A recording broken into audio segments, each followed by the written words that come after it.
ketafan aku lah yang kadang-kadang membuat orang keliru apa kepribadian aku sebenarnya. Karena lagi-lagi kalau sebagai selebriti kan kita mempunyai ekspektasi harus selalu ramah, harus selalu baik.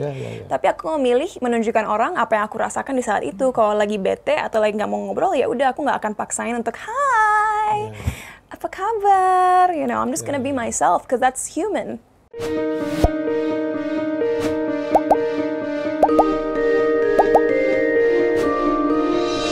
Yes, akhirnya tamu saya, wah saya kagum banget ya.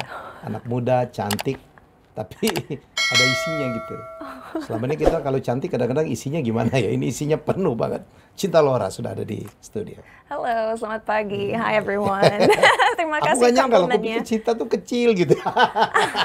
Now you're grown up ya. Kenapa ya orang suka ngomong gitu? Mereka pikir aku kecil, tapi ketemu aku tiba-tiba like, wow, you're so gitu. tall. No, it's not really physical gitu. Oh, okay. Bayangin orang kan tetap apa artis cilik gitu ya.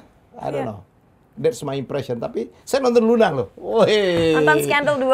Iya, baru episode 1. Habis itu kan saya kemarin traveling. Nggak apa-apa, episode 1 emang paling mengesankan. Oh, kaget. Dia bisa nari sebagus itu ya gitu. Emang itu kerja kerasnya gila sekali sih. Karena kalau boleh cerita sedikit. Boleh. Itu kan series Scandal 2 kita syuting bulan September lalu. Dan pada saat itu karena bentrok schedule, aku harus di Thailand sepanjang bulan Agustus buat syuting series lain. Karena aku seorang perfectionist dan aku nggak mau terlihat konyol, akhirnya aku membawa pole dancing instructor dari Jakarta yang namanya Junko, aku terbangin ke Thailand. Dan kalau di saat dimana aktor-aktor lain dapat istirahat dan free time, aku setiap hari bangun 4:30 pagi, berangkat dari hotel jam 5, dari 5:30 pagi sampai jam 6 sore syuting. Jam 6 sore 1 jam dari hotel aku ke tempat pole dancing. Latihan dari jam 7 malam sampai jam 10 malam. Come on! And then baru nyampe hotel lagi jam 11. Okay. Jadi pada saat itu aku nggak punya kehidupan. But I think my hard work paid off. Karena misi aku pada saat itu adalah aku memang bukan pole dancer terbaik, tapi saat orang nonton Scandal 2 dan melihat karakter aku Luna, aku ingin mereka merasa, oh iya, she's a real pole dancer, dan kita percaya bahwa dia seorang pole dancer. So, mission accomplished, I think. Saya nonton, saya tahu, this is just acting. Yeah, of tapi course. dilihat itu, Cinta betul-betul penari ya. Pasti persiapannya gila ya Cinta ya? Iya. Ada 5 koreografi di series itu. Kalau pole dancing sendiri aku latihan di atas 20 jam. Kalau digabung dengan koreografi lain di atas 30 jam gitu. It's very serious. I'm very serious about everything I do. It's very you ya. Is it? Kalau pendapat aku sih gini. Mungkin orang Indonesia pada umumnya saat mendengar aku main series seperti itu berpikir, kok Cinta mau ya bermain series yang konsepnya agak risky. Ya. Karena kan bisa dibilang tokonya risky. Mungkin tidak sesuai nilai-nilai konservatif. Yes. Right? Tapi pendapat aku begini. Udah waktunya di Indonesia melalui media massa, orang-orang tidak takut berbicara tentang isu-isu yang tabu. Karena kalau kita terus melindungi masyarakat kita seperti seorang bayi, dan tidak menunjukkan mereka kebenaran, keburukan, kepahitan di balik dunia kita sebenarnya, they're never gonna learn. Dan mereka tidak akan bisa cukup adaptif untuk menghadapi dunia yang sulit ini. So, yes, it's a risky role, tapi aku harap orang mengerti itu hanya sebuah peran, I'm just acting.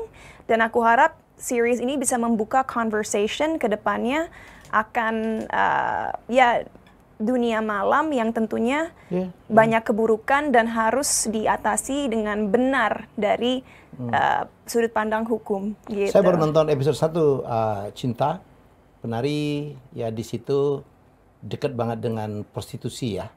Ya, jadi di situ. Dia memasuki dunia prostitusi karena ingin balas dendam kepada ayahnya yang sudah membunuh ibunya. Gitu. Kamu nggak takut memainkan ini? Or this is really you? No, it's not really me. Of course salah nanya aja gitu. Ya kehidupan malamnya. Enggak juga. Aku orangnya memiliki hidup yang sangat teratur. Aku setiap hari bangun jam 7 pagi paling pagi. Tidur jam berapaan tuh? Paling siang bangun jam 7 pagi. Well, my Indonesian's a mess. Terus. And I sleep around 10:30. Jadi jam 10:30 udah tidur. Disiplin tuh. Sangat disiplin. Dan setelah itu aku olahraga. Setelah olahraga aku menjalani hari-hari aku. Setiap hari beda karena di dunia entertainment kan nggak pernah pasti jam-jamnya ya. Tapi dari pola makan aku pun itu sangat teratur. Jadi aku sangat mengutamakan gaya hidup yang sehat agar bisa memiliki hidup yang berkualitas juga. Karena hidup yang berkualitas membuat kita memiliki mental yang lebih stabil dan fokus yang lebih kuat untuk menangani setiap pekerjaan yang kita punya. That's what I believe. Tapi kalau masalah dunia malamnya, mungkin Mas Helmi sempat lihat postingan terakhir ya. Postingan aku belum lama ini. Yang lainnya kan putih-putih pakai matahari, yang terakhir gelap tuh pakai lighting. Di bar, di club. Ini di Jakarta Selatan ya? Di Jakarta Selatan, di sana party.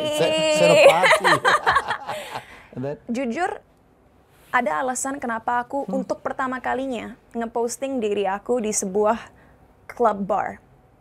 Karena begini, aku menceritakan dalam posting itu bahwa aku gak nyaman dengan kemunafikan banyak orang di luar sana untuk pura-pura terlihat baik demi persepsi positif masyarakat. Demi gitu. personal branding. Demi personal branding. You know, jangan salah kalau ada orang di luar sana yang memilih untuk memberikan image yang benar-benar sempurna, clean, itu hak mereka. Dan aku sama sekali tidak ngejudge itu. Tapi aku ingin sekali masyarakat, apalagi anak muda, mengerti bahwa kalau seseorang memilih untuk nongkrong di malam hari, dansa, hangout dengan teman-teman, itu bukan hal yang buruk. Dan selama kita melakukannya dengan responsible, ya. Dengan how do you say responsible in Indonesian? Kalau bertanggung jawab. Selama kita bertanggung jawab, nongkrong di malam hari tidak akan mengambil atau mengurangi kecerdasan kita. Mengurangi kesuksesan kita, mengurangi pencapaian kita, atau elegance kita sebagai individu, dan tentunya tidak mengurangi nilai diri kita atau self-worth kita. Dan itu perlu dimengerti karena sedihnya dalam masyarakat kita seringkali, misalnya apalagi seorang perempuan ya, unfortunately ada standar ganda. Tapi untuk seorang perempuan kalau kita keluar di malam hari, oh pasti nggak benar, oh pasti orangnya gini-gini, pasti dididik dengan buruk, pasti tidak bermoral. Padahal emang siapa sih kamu? Bukan Mas Helmi ya, kamu masyarakat luas. Siapa sih kalian punya hak untuk menilai orang lain? Apakah kalian sendiri sudah sempurna? Apakah kalian sendiri sudah mempunyai kompas moral yang sempurna sesuai dengan keinginan Tuhan? Dan kalaupun begitu, bagaimana kalian tahu keinginan Tuhan? Aku udah pernah ngomong ini di sebuah pidato di Kemenak 1,5 tahun yang lalu, bahwa manusia itu adalah creature yang terbatas, finite. Jadi bagaimana kita bisa mengerti sebuah entitas yang tidak terbatas atau infinite, yaitu Tuhan. Kita sebagai makhluk yang terbatas tidak akan pernah sepenuhnya bisa mengerti hal-hal di luar kapasitas kita. So don't play God. You know, just focus on yourself. Fokuslah kepada diri sendiri, berusaha dengan cara terbaik untuk menjadi versi terbaik dari diri sendiri dengan jalan hidup yang baik, mengambil keputusan yang baik. Dan kalaupun saat kita lagi menjalani hidup kita mengalami masalah atau mengalami kegagalan atau bahkan mungkin melakukan suatu hal yang tidak baik, mengertilah bahwa hidup itu tentang perkembangan. Selama kita mau belajar dari kesalahan, dari kegagalan kita, everything's gonna be okay. Because our lives are about growth. Pertumbuhan. Hari ini lebih baik dari kemarin ya? Yes. Tomorrow should be better than today. Exactly. And as long as you evolve, develop, and grow, I think you're on the right track. Gitu. Dan tanpa membuat kesalahan, tanpa melihat keburukan yang ada di dunia ini, kita tidak akan pernah sepenuhnya mengerti kebaikan. It's true. How do you know if something's bad if you've never witnessed it or experienced it? And you can only be good if you know what it means to be bad. That's what I think, but I could be wrong. Tapi itu opini pribadi. You think or you did? You know, Aku rasa orang tua aku beruntung mempunyai Iyalah. anak yang sangat bertanggung jawab. Oke. Aku rasa dibanding banyak orang di luar sana, aku berusaha sepanjang hidup aku untuk selalu melakukan hal yang benar. Tapi aku manusia, I'm flawed, I'm imperfect. Ya. Dan tentunya aku pun pernah membuat kesalahan atau mungkin melakukan hal-hal yang sebenarnya kurang baik. But I don't regret it. Dan aku nggak malu, aku nggak merasa, aduh kenapa itu terjadi. Karena aku nggak akan menjadi orang seperti sekarang dengan Tanpa masa lalu. dengan maturity sekarang, dengan kewibawaan sekarang, dengan cara berpikir sekarang, tanpa kesalahan-kesalahan yang aku perbuat di masa lalu. Setuju. Ya. Jadi kadang-kadang kesalahan masa lalu, kegagalan masa lalu itu yang membuat kita bertumbuh menjadi lebih baik ya. Ya. Dan juga rasa sakit yang kita rasakan, Ya. itu kadang-kadang yang membuat kita menemukan arti di balik hidup sebenarnya. Gitu. Gila lu. Ya, it's true. It's true. Karena sebagai manusia, kita harus mau merasakan segala perasaan yang ada. Kita nggak bisa hanya mau happy atau hanya mau sedih atau di tengah-tengah. We have to feel everything. Betul. And when we can overcome those feelings, apapun perasaan itu, that's when we become stronger. Oke, good. Yeah. Apalagi masih muda, cinta masih muda ya.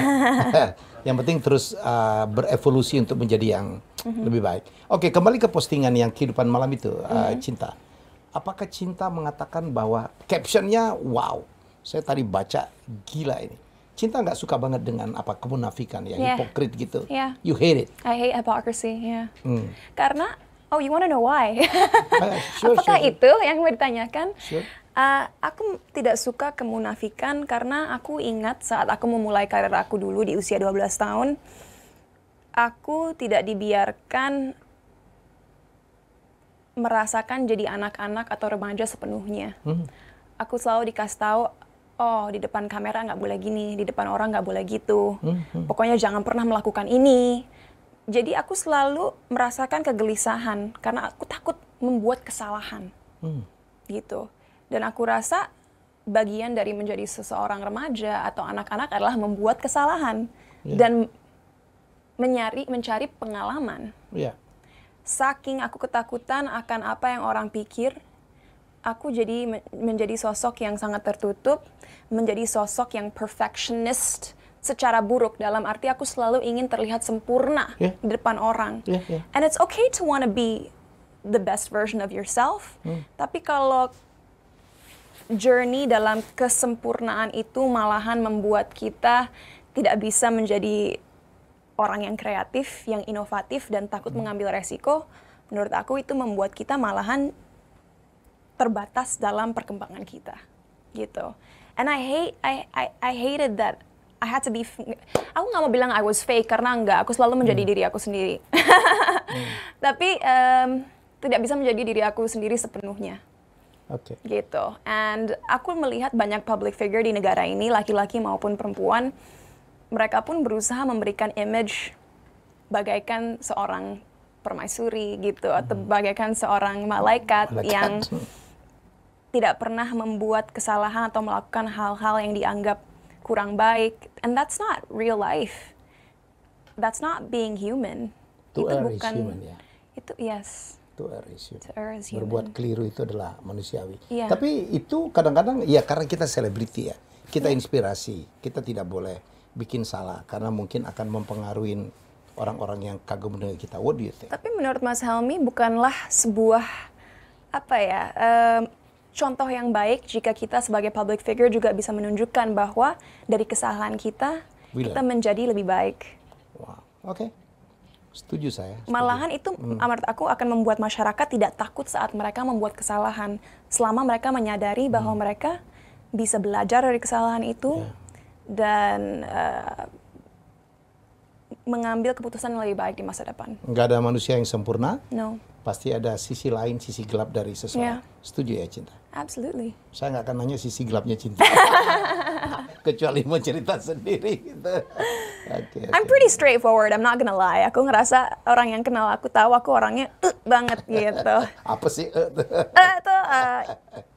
Iya, enggak Ya. di tengah-tengah gitu. Kalau itu saya lihat. Yeah, very. Gila, saya lihat dia anak kecil punya sikap gitu. I know you from, wah, Dari umur kamu belasan gitu. Iya, iya. Gila ya cinta Laura. Dan aku rasa ya itu ketafan aku lah yang kadang-kadang membuat Ya. orang keliru apa kepribadian aku sebenarnya. Karena lagi-lagi kalau sebagai selebriti kan kita mempunyai Ya. ekspektasi harus selalu ramah, harus selalu baik. Ya. Tapi aku memilih menunjukkan orang apa yang aku rasakan di saat itu. Kalau lagi bete atau lagi nggak mau ngobrol, ya udah aku nggak akan paksain untuk hai, apa kabar? You know, I'm just gonna be myself because that's human. Ya, dari episode ini kita belajar ya. Dari saya waktu nonton Cinta di Kick Andy ya. Oh ya. Andy Noya is my best friend. Kan jadi tamu saya sebulan yang lalu. Ya, kita adalah orang-orang yang apa adanya lah. Ya, kita nggak mau flexing ya. Ya, orang harus tahu saya gagal. Oh, saya bikin buku tentang saya ngakuin saya gagal bisnis, saya gagal tipu orang, saya kalah pilkada 3 kali. Saya dipecat dari jabatan yang dari satu institusi yang saya besarkan gitu, atau bikin besar kembali. That's part of the membuat kita menjadi lebih baik. Saya tuh orang yang sangat setuju dengan Steve Jobs waktu dia pidato di Stanford tentang connect the dots. Okay. Ya, bahwa kekecewaan, kegagalan masa lalu itulah yang menjadi faktor sukses. Yes, Ya. absolutely. Dan Cinta akhirnya membuat dirinya makin profesional, makin dewasa, justru dari melakukan semuanya lah ya sebagai human ya. Yeah. Kadang salah ya, Yeah. kadang ini. Kalau sikap Cinta terhadap kehidupan malam, what do you think about kehidupan malam? That apalah gitu ya. Tadi udah sempat ngomong sih, mungkin lebih tegas Ya, aja. aku adalah advokat yang besar untuk orang tuh memiliki kebebasan untuk mengambil keputusan dan aksi sendiri dalam hidup mereka. Oke. Dan kita nggak punya hak untuk menjudge hal itu. Tapi saran aku, dan ini aku implementasikan ke dalam hidup aku sendiri, kalaupun seseorang ingin berpartisipasi dalam kehidupan malam, selama mereka melakukannya dengan tanggung jawab yang Responsibel, tinggi, ya. tidak merugikan orang lain dan ataupun diri sendiri, it's fine. That's fine. You know, I think life is about balance. Yes. And it's so important sometimes untuk kita bergaul dengan teman-teman kita, hang out di malam hari maupun siang hari, tapi kita ngomongin nightlife di malam hari, you know, have a glass of wine with dinner, you know, again, as long as you're being responsible dan kita tidak kehilangan fokus kita dalam hidup, dalam pekerjaan, there's nothing wrong. Kalau kita hidupnya hanya kerja terus, atau di rumah terus rebahan, kita juga nggak akan mencapai apa yang kita inginkan, gitu. Malahan kadang-kadang dengan refreshing keluar di malam hari dengan teman-teman, We get something. itu membuat kita lebih termotivasi. Ya. Ini udah rebahan, kerjanya ngomentarin orang, Iya, kerjaannya. yang ngata-ngatain orang, Yes, gitu ya. exactly. Berharap ada perbaikan, come on, gitu Iya. ya. Dan Cinta tidak begitu. I hope not. Yes, you are. Ya, saya dengan istri saya nonton tuh kamu di Kick Andy. Wow, ngomongnya tentang kebangsaan, pinter banget. Saya bilang iyalah, Cinta itu kan tamatan Ivy League ya. Kamu tamatan dari Ya, Columbia. Columbia University, Yeah. one of the Ivy League. Yes, One of the correct. toughest school Yes. in the world. I know it. Yeah. Wow. Ya, I mean tadi kita sempat ngobrol di balik kamera kan. Di tahun dimana aku masuk Columbia, itu acceptance rate-nya hanya 6,2%. Setiap tahun tentunya berubah, tapi di tahun aku memang salah satu sekolah tersulit untuk bisa diterima. So I'm just very grateful. Dan lagi-lagi, aku rasa di masa muda aku pun aku belajar bahwa dari kekecewaan, dari kesedihan, dari kegelisahan yang kita rasakan, energi itu bisa ditransformasikan menjadi motivasi untuk untuk mengembangkan diri dan untuk terus belajar, untuk bekerja keras agar bisa mencapai apa yang kita inginkan. Dan pada saat itu yang aku inginkan adalah masuk universitas top seperti Columbia. Nggak, Gitu. bukan kaleng-kaleng ya. So, you know, at the time when I was a teenager kan banyak orang sering nyinyir tentang aku, sering ngomongin aksen aku lah, sering nyinyir lah. But it didn't matter karena akhirnya aku tidak memperdulikan kata-kata mereka, aku fokus dengan diri aku sendiri. And I think that's what everybody should do. Focus on themselves. Ya. Karena banyak juga yang bilang, wah Cinta kan mulai sukses umur belasan ya. Ya. Belasan. Jadi artis, actress gitu, nyanyinya sukses juga ya, baik di Indonesia maupun di luar ya. Karirnya bagus, sebagai penari juga sebagai model juga. Kadang-kadang apakah pendidikan tinggi itu sesuatu yang diperlukan? Kan buang-buang waktu. You have to spend 3 years, kan? 3 tahun di Columbia ya. I'm so happy you asked me that question. Aku senang sekali dengan pertanyaan ini.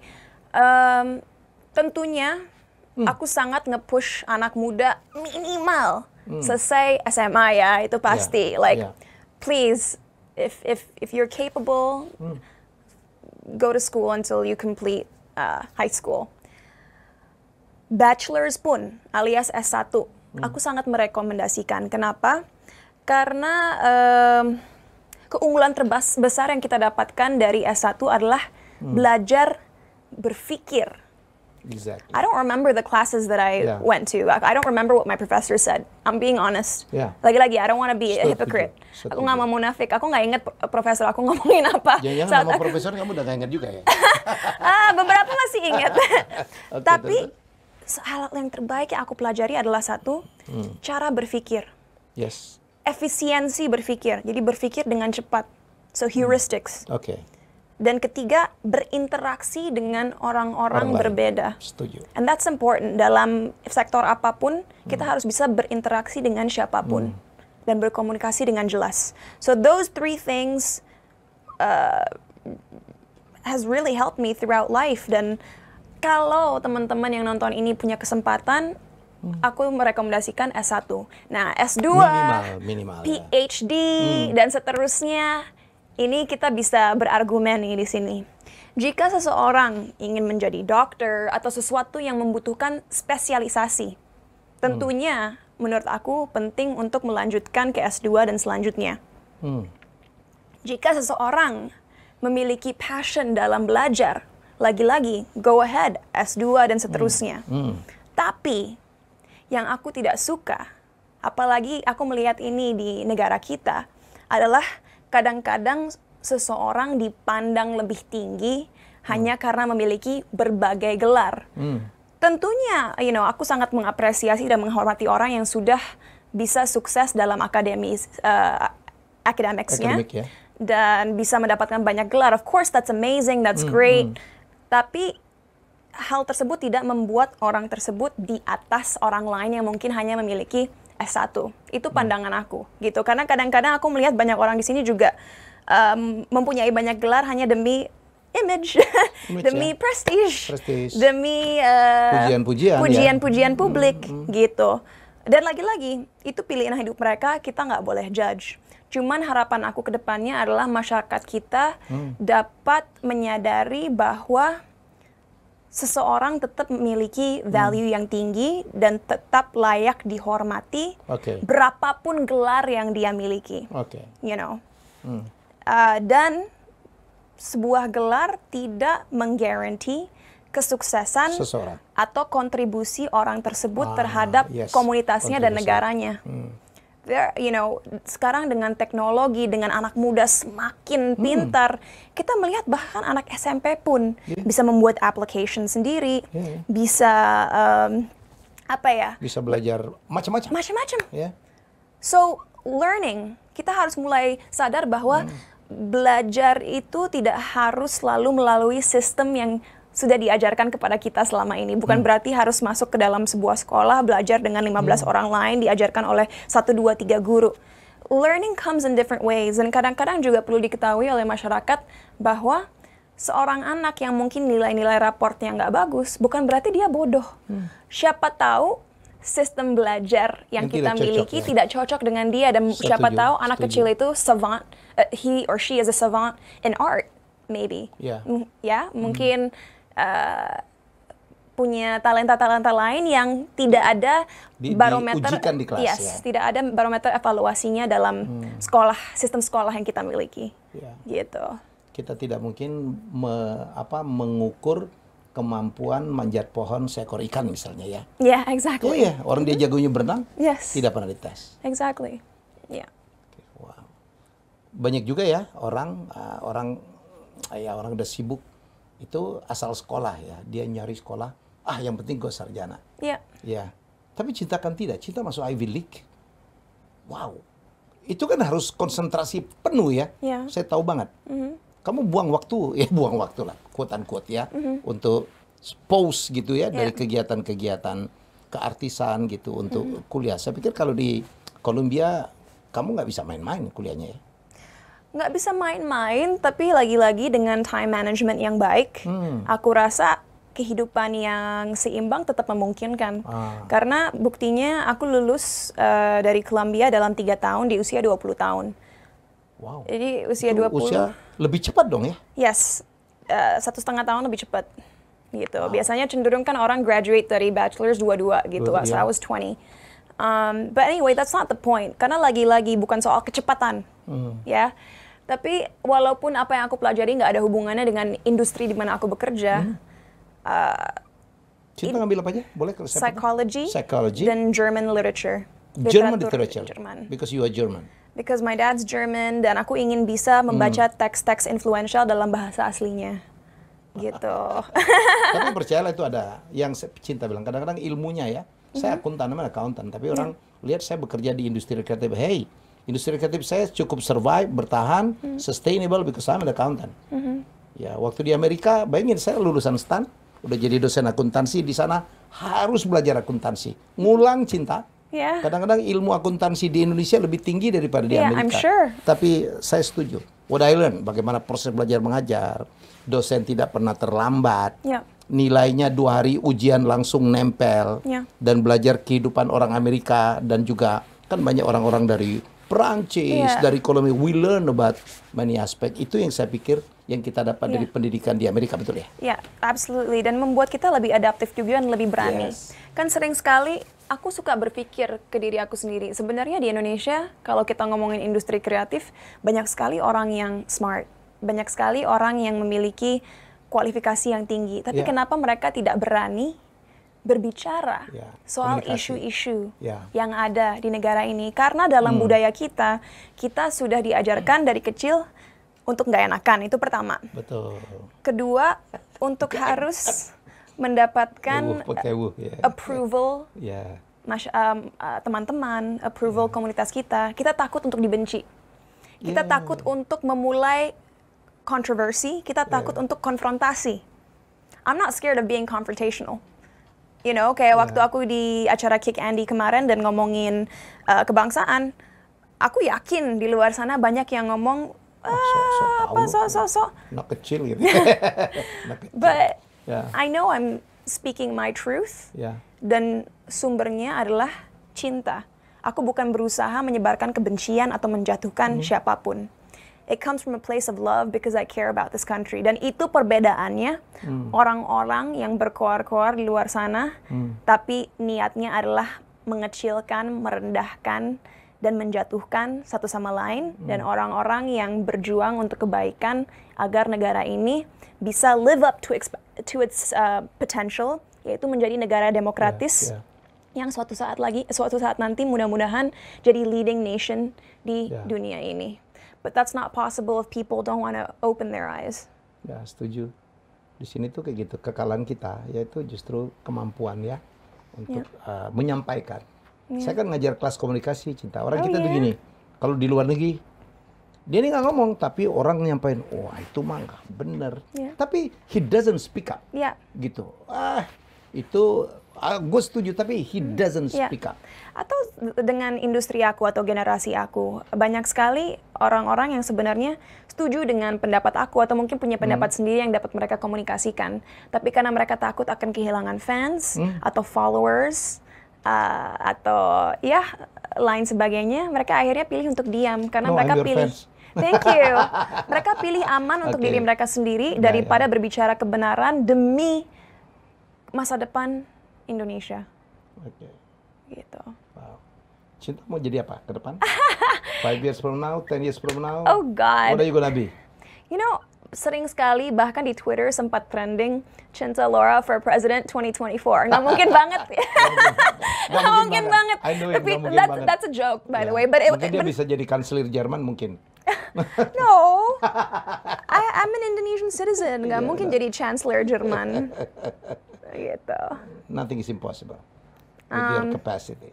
People want me to enter politics, cuman hesitation aku adalah aku orang yang suka bebas beropini. Aku nggak suka dibuat harus diam demi kepentingan suatu kelompok atau in this case partai. Aku udah melihat beberapa example politisi yang aku kenal secara langsung yang sebenarnya brilian banget. Tapi setelah mereka memasuki politics, mereka menutupi keinginan mereka yang sebenarnya dan mengikuti partai. Yeah. Yes. And I can't do that because that's not looking out for the people. That's looking out for yourself. Lagi-lagi isu hipokrit ada di sini. Ya. This country's full of hypocrisy, sayangnya. Yeah. Dan mungkin opini aku bukan opini mayoritas, but I'm gonna speak up for the minority because harapan aku adalah dengan aku speak up, minorities lain juga akan speak up, dan seperti revolusi pada dasarnya, it starts from a small group yang akhirnya dengan konsistensi didengar banyak orang. Cinta mama papa sekarang tinggal di Bali? Yes. Oke. Cinta Bali dan Jakarta? Tergantung pekerjaan? No, aku di Jakarta aja. Jakarta aja? Iya. Ketemu papi mami kalau like hari-hari penting aja, misalnya Christmas, New Year's, atau birthday mereka. Tapi I'm very focused on my work. Dan mereka ngerti itu. Mereka bukan tipe orang tua yang, oh you have to see me setiap bulan, nggak gitu. Yeah. Mereka sangat objektif dan rasional. Umur berapa udah keluar dari rumah? 17. 17? Iya. Bule banget ya? Apa bule banget? Bule banget. Di sebagian ya di Western umur 17 harus keluar dari rumah. I'm so grateful. Ya. Karena kalau dari papa aku, dia pun setelah lulus high school dulu langsung Keluar juga. Pindah ke Austria. Sekolah di Austria, sekolah perhotelan. Ya. Mama aku setelah lulus sekolah hukum di Unpar, S1 hukum di Unpar, mama aku pindah ke Jakarta. Oke, mungkin nggak jauh Bandung ke Jakarta, tapi still, she moved away from home, gitu. Jadi emang dari kecil aku dididik bahwa setelah high school, you're an adult, harus bisa bertanggung jawab, do everything yourself, gitu. And you took the responsibility. Yeah. And I'm very happy that they gave me that freedom, karena aku rasa penting bagi semua orang untuk tahu bagaimana mengurus diri mereka sendiri. Walaupun mungkin mereka datang dari latar belakang yang berkecukupan, you have to know how to do everything. Mau dari sesimpel bersih-bersih, nyuci, masak, ngurus pajak, ngurus asuransi, ngurus segala hal harus bisa sendiri. Karena suatu hari kalau misalnya amit-amit, let's say, kita nggak punya orang-orang yang bisa membantu kita, tidak punya uang untuk menyuruh orang lain untuk melakukan sesuatu buat kita, what are you gonna do? You know? Have to survive. Yeah. Okay, back to your last statement about the political. Yeah. Kalau masanya datang, kemudian cinta dihadapkan pada satu option, bisa menjadi salah satu calon presiden Indonesia. Yeah. Yeah. Never What say are you never. gonna do? Never say never. Never say never, ya. Tapi kita lihat 2024 kayak gimana ya. I think 2024 akan menjadi deciding factor bagi banyak orang. Bahkan Mas Helmi, maybe you're gonna buy a house in that country you mentioned. Yeah. Aku nggak mau ngomong, nanti dicari lagi semua. I know you wanna buy a house somewhere. Coba tahu 2024 kalau tidak sesuai keinginan kita, pindah ke situ. Kalau itu sih nggak terpengaruh itu. Before that, yeah. Just considering. Okay. Because I'm 59 like your mother, right? Yeah. Ya udah masanya lah lay back, tinggal ya. Yeah. Lebih banyak liburannya. Yeah. But saya akan tetap bekerja. Yeah. Untuk profesi saya bisa bekerja dari jauh. Bikin konten saya bisa bikin dari jauh ya. But this is just I have to talk with my daughters lah, untuk anak-anak saya. Wow, oke. Ada, saya mau tanya. Cinta kan diaspora ya? Yes. Diaspora.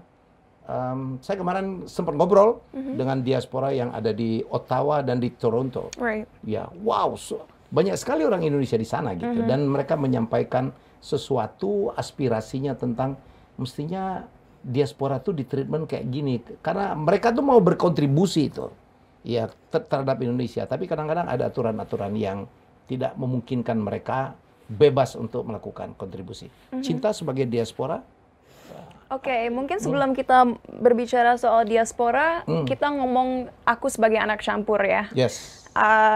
Dulu, in the 90s, bahkan in the 2000s, tahun 2000-an pun, anak campuran yang setengah Indonesia seperti aku harus mengikuti warga negara ayahnya. Yeah. So in this case, aku terlahir dengan warga negara Jerman, because my dad's German, right?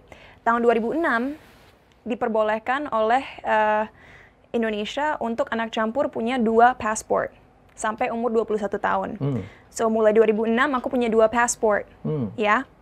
And then beberapa tahun yang lalu akhirnya aku memilih paspor Indonesia. Ini bukan oh I chose Indonesia. Ini beneran ya.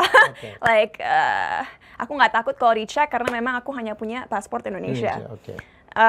Cuman ada alasan kenapa aku memberikan konteks ini.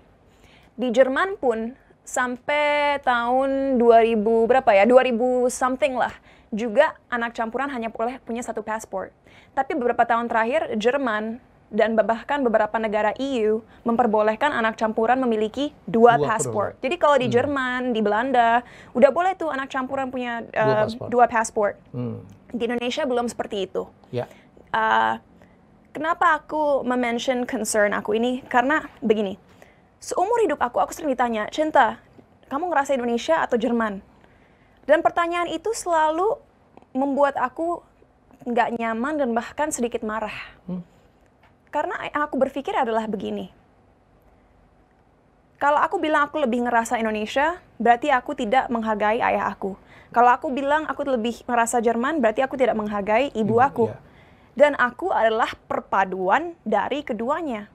Work ethicku, professionalism aku, cara bekerja aku, ketegasan aku, itu aku dapat dari ayahku yang orang Jerman. Aku tidak akan menjadi sosok seperti itu tanpa papaku. Tapi rasa empati aku, keinginan aku untuk berbuat baik, tindakan-tindakan sosial aku, filantropi aku, itu aku dapatkan dari ibu aku. Karena budaya Indonesia yang sangat hangat dan memperdulikan satu sama lain. Yeah. So what do I feel? I feel like I'm both. Dan membuat aku pribadi menyedihkan bahwa orang-orang seperti aku harus memilih antara keduanya, gitu. Tentunya aku tidak regret memilih paspor Indonesia karena passion aku benar-benar adalah untuk memberdayakan orang Indonesia dan membuat Indonesia bisa meraih potensinya. Okay. That's my dream. Cuman alangkah baiknya, dan ini hanya opini aku, baik untuk diaspora yang 100% keturunan Indonesia atau mix kayak aku, alangkah baiknya kalau suatu saat nanti harapan aku Indonesia bisa memperbolehkan penduduknya memiliki 2 paspor juga. Kenapa aku mengatakan ini? Karena sebenarnya memiliki 2 paspor adalah sebuah keunggulan dan juga baik buat Indonesia juga. Yeah. Banyak sekali orang-orang di diaspora Indonesia itu yang memiliki talenta dan kontribusi besar terhadap bidang sains, bidang teknologi, bidang kreatif. Tapi dipersulit banyak aturan untuk mereka bisa kembali ke Indonesia dan memberikan kontribusi besar itu hanya gara-gara sebuah buku kecil. Passport. Or visa. So, dan gak tahu ya, ini jangan sampai ini orang-orang salah mengerti, tapi apa yang membuat negara kita sangat insecure hingga memaksa penduduknya untuk harus hanya boleh punya 1 pasport. Yeah. Lagi-lagi, aku nggak mau kata-kata aku acak-acak ya. Like, I'm happy that I chose my Indonesian passport. Like, I'm proud of it. Hanya lagi-lagi, aku maupun orang-orang Indonesia di luar negeri yang sepenuhnya orang Indonesia tidak akan berkurang rasa nasionalismenya. Cintanya ke Indonesia hanya karena sebuah pasport. Gitu.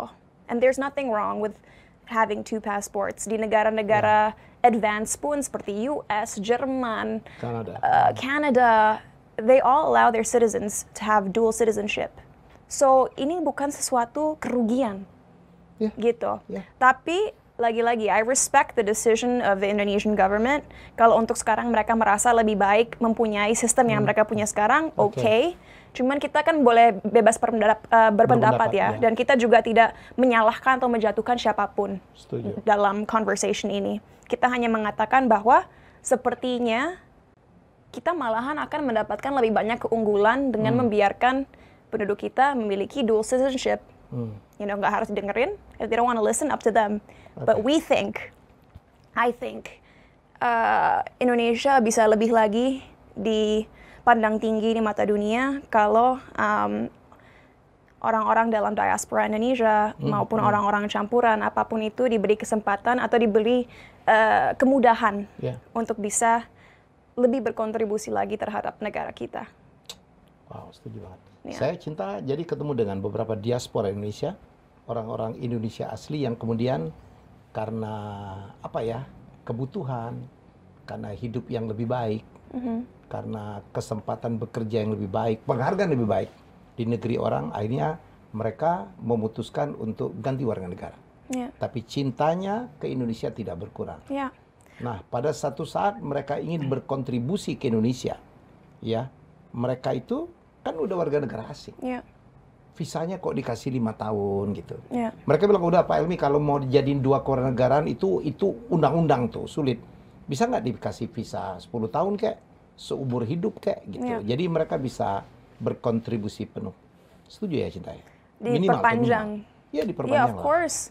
Kalau bisa visa seumur hidup. Kalau nggak mau dikasih pasportnya, visanya aja seumur hidup. Ya, jadi kita bisa back and forth gitu bolak-balik. I agree. I definitely agree. Mereka harus dikasih kemudahan karena mereka adalah orang Indonesia. Orang Indonesia. Dan mungkin example yang lebih mudah dimengerti bagi penonton juga misalnya Mbak Anggun. Mbak Anggun. Sekarang jadi warga negara Prancis ya. A French citizen. Tapi cintanya terhadap Indonesia gila. Dan dia nggak pernah tuh ngomong di Prancis, oh I'm French. Dia bilang I'm Indonesian, but I have a French passport. Itu kan cuma status saja. Iya. Untuk memudahkan pekerjaan. Iya, exactly. Ya, banyak orang dia milih warga negara asing. Kenapa? Kayak beberapa orang saya temuin, jadi mereka berkarirnya di luar negeri itu tidak sulit gitu. Tidak sulit. Exactly. Saya akan mengundang Dirjen Imigrasi baru nih, seorang profesional namanya Pak Silmi. Pak Silmi, be my guest, banyak sekali masukan. We can talk. Kalau butuh pandangan anak muda, undang aku. Cinta sekarang masih merasa muda atau udah mulai, kalau pikirannya mature banget ya? I feel super young. Aku nggak ngerasa di atas umur 18 tahun. Oh, thank you for asking me. Sebenarnya mungkin Mas Helmi tahu, aku kan orangnya vokal banget. Di social media aku ngomongin self-sabotage, aku ngomongin menikah, aku ngomongin kebangsaan, aku ngomongin kayak kemarin dunia malam. Sebentar lagi aku lagi nulis nih, aku kan selalu tulis pikiran aku dulu soal usia. Mau ngomong apa tentang usia? Di Indonesia, orang-orang sangat terpaku dengan angka yang tertulis di sebuah kertas. Mereka berpikir kalau ada umur segini berarti berpakaiannya harus begini, perilakunya harus begini, dan mereka harus udah mengalami atau melalui sebuah milestone, misalnya pernikahan atau mempunyai anak. And I think that's so sad. Kenapa apalagi untuk perempuan ya, kenapa beauty atau kecantikan harus ada tanggal kadaluarsanya? Why does it have to have an expiration date? I think men and women, tapi aku harus berbicara untuk perempuan karena aku adalah seorang perempuan. We can be beautiful and elegant and worthy forever. Tapi tentunya dalam setiap fase hidup, beauty itu akan berubah-ubah gitu. Mungkin saat umur 18, beauty kita adalah bisa pakai crop top dan badannya keren. Nanti umur 30 tetap badannya keren dan cantik, tapi mungkin pakaiannya lebih elegan. Nanti umur 50, mama aku 59. My mom's gorgeous. My mom is gorgeous. Gak ada orang yang bisa bilang mama aku gak cantik. Iyalah anaknya begini. So, badannya masih bagus, mukanya masih sangat cantik, auranya masih sangat positif. Like, there's no expiration date when it comes to beauty or what you feel inside. Dan mungkin pikiran I'm already in my late 20s. Otak aku. Tapi kalau secara energi, secara fisik, I'm not over 19. And that's how I feel. Kalau bukan datang ke podcastnya Mas Helmi, aku sekarang pakai celana pendek, pakai crop top. But aku juga tahu diri. Tergantung acaranya, bajunya disesuaikan. Itu juga sikap yang benar ya. Kalau boleh nggak Cinta saya saya simpulkan sebagai very young but old soul ya. I think so. And it's because I was raised by people much older than me. Papa aku lahir 5 tahun setelah Perang Dunia Kedua. Sepupu-sepupu aku di Jerman sebenarnya umurnya cukup untuk menjadi ayah aku. Cousin aku, first cousin ya, jadi sepupu direct, anaknya om aku. Umurnya 53. So, emang dari kecil aku satu-satunya yang lahir di tahun 90-an, semuanya tahun 50-an, bahkan om aku tahun 41. So my dad's brother was born in 1941, my dad was born in 1950. My cousin's born in 1970, and my mom's born in the 60s like you. Jadi aku tuh sangat telat lahir di dunia ini untuk keluarga Kiel. Happy ya dengan kondisi kayak gini.